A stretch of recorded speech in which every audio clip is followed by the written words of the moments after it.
Hello everyone, my name is Gabriel Auramira. So first of all, I want to start my server. Just a minute here. Okay, let me start my server. Okay. So that is how my server runs. You can see MongoDB is connected, and then the server runs at port 5000, and then this is the local URL. So I'll copy the local URL and head back to my browser and paste it there, /API docs.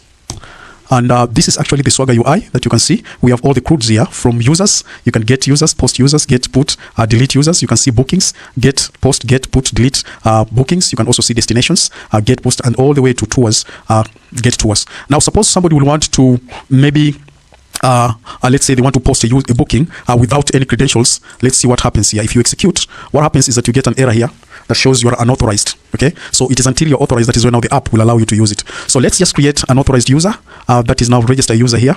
I will come and say user. I'll use the name Matilda. Okay, so the Gmail I will use Matilda at gmail.com. Then password I will just use Matilda. Okay, and then I'll execute. So once executing, what happens here is the user Matilda has already been created. You can see user registered successfully. This is the ID of the user registered successfully, so that even when you go to MongoDB, you will see the user here in our database of the user. If I refresh, you can see in our database there's so many users, but you can see Matilda has already been created here, and this is the ID for the user. So now that we've created a user, which means we've actually created a hashed password. So what happens the next minute, we want to log in. So we want to log in with the user Matilda. So the email address was Matilda. You can see Matilda at gmail.com, and then the password here was Matilda. Okay, so the password was Matilda, the email was Matilda at gmail.com. I hope I've typed correctly. So I will execute. Then after executing, what happens is that it has created for us a token, which is the authentication token, this token here. I'll copy this token, and you can see here 200 JW token returned. So it has created and all that. So what we'll do, I'll just copy this, and then after copying it, let me minimize this, and then I will paste this token here for authorization. Click authorize. So the user Matilda is already authorized. Now one thing, after now she's been authorized, this is what happens. We'll go and create a destination for this tours API. So the destination, I want to put the destination name here as Savo National Park. Okay, this is one of the greatest national parks we have in the country. Country is Kenya, and then description is let me just put Wild Big 5. Okay, if you visit Kenya, you definitely have to watch the Big 5. So that is the national park, Wild Big 5. That is the destination we are actually creating, and then I will execute. And after executing, what happens is that I've already created the destination, and after creating the destination, so if you come to MongoDB and look for destination here, let me see. So destination, MongoDB has already created destination Tsavo National Park, Kenya, watching wildlife Big 5. So this is the destination that has been created. So I will minimize this. After creating a destination, what happens is, let me just copy this destination key here. I'll copy that because I know it will be needed in the tours area. So I will create a tours. So the tours here, just say Tsavo National Park, and then description, I will say watching the man eaters. It's the place of skull. So price, say 2000. Duration is 4 weeks, and then destination ID. This is the destination ID we had copied. So I'll copy it there and execute, and then you can see already now the tours has been created. Tsavo National Park has already been created here. So if I go back to MongoDB and check the tours, you can see the tours. Let me just refresh. So Tsavo National Park already has been created here. So this is what we've just created here at the Tsavo National Park.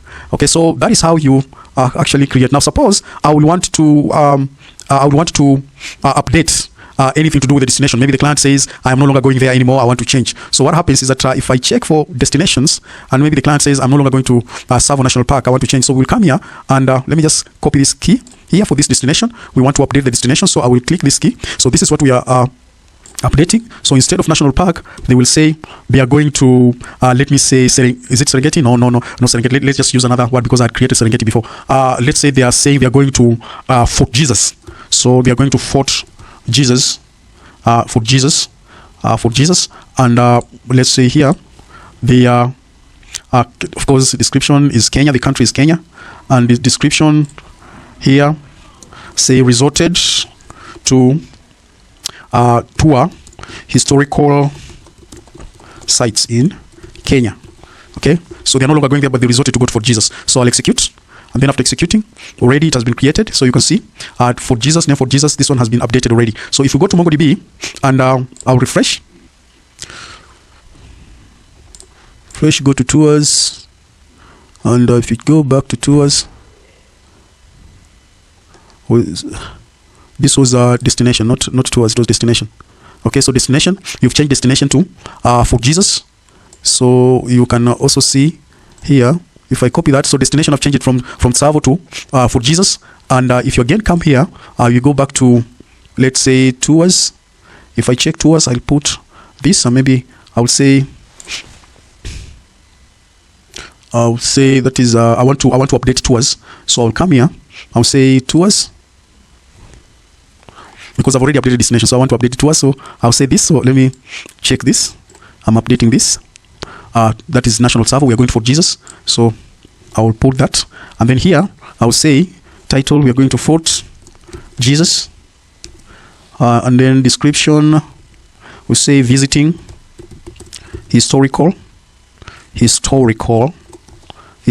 sites, and then price is 2,000 Kenya dollars, duration is 4 weeks, and then string, I will paste now the destination ID, which is this. So I will copy this and paste it here. So, and then execute. So already tours has been changed from Savo to now Fort Jesus. Okay, so if you come to here, and then let me refresh. So you check the tours, you can see it has been changed to Fort Jesus now. Okay, visiting historical sites, Fort Jesus. So it has been updated already. Now likewise also I can also be able to delete these tours. You just simply copy this key ID here, and then I will say, maybe the client says they don't want to go anymore. So you click delete, and then I can come here and copy that key there, paste it there, and there it is. So tour deleted successfully. You can see tour deleted successfully. So if you come back to MongoDB and refresh, okay, so when you refresh that, you check for tours, you'll find Fort Jesus deleted. So Fort Jesus has been deleted. So this is what is remaining. These are some of the things that I was just doing some testing, and our Fort Jesus has been deleted already. So that is how the tours management API works. That is how the tours management API works. And even suppose sometimes you may want to, let's say if I'm posting something here, and then maybe I remove this key here. Let me see, I'm removing this key. So I've left that blank. You can see what happens here is that you get an error, internal server error, which means tour validation failed, destination cast, blah, blah, blah, blah, destination ID. So which means I did not insert the destination ID here. But if I insert the destination ID there, let me just insert any of the destination ID. Bookings. So let me use this. So if I insert there and then I execute, you'll find everything will be okay now. So there's no error. Everything is fully created here. So that is how my API, that is the tours management API, will work.